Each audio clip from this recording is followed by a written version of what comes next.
花西在地新闻，乡亲啊，大家平安。今仔日是新历的4月23，旧历的3月12，礼拜5。后来看这个台湾，阁来出现着新冠病毒的本土病例咯。疫情指挥中心讲，接到澳洲的通知，有一个印尼籍货机的技师，伊是华航的技师，为台湾出境采检，确定患着新冠病毒，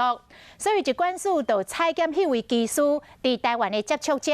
结果验出2位来确诊，这个是伊的同事，是50多岁印尼籍的男性，这个是伊10多岁后生，就是这个10多岁后生列为本土病例。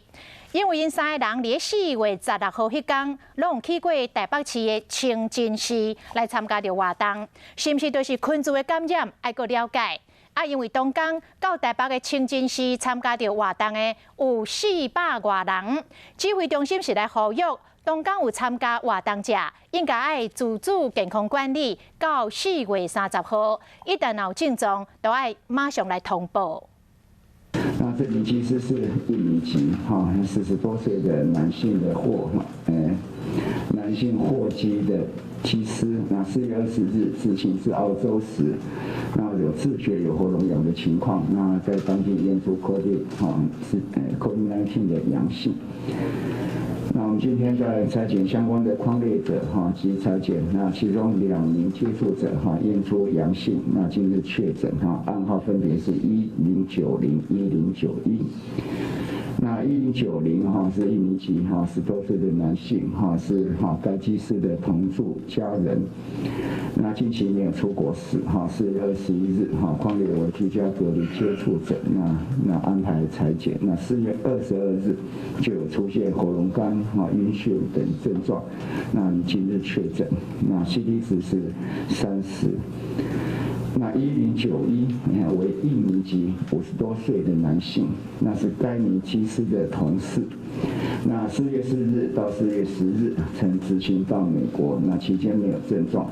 那返台后4月15日会进行检疫期满的采检，结果是阴性。 但是呢，他在个案在4月16日自觉有疲惫、身体微热的情形。那同日中午与该机师及按1090一同于台北清真寺的活动。4月18日出现轻微的咳嗽，经服药症状改善，因预计返回印尼探亲，4月21日进行自费采检，那于今日确诊。 那这个3位都有在台北清真寺的共同的活动史，那是否是一个群聚的事件？那还进一步的调查。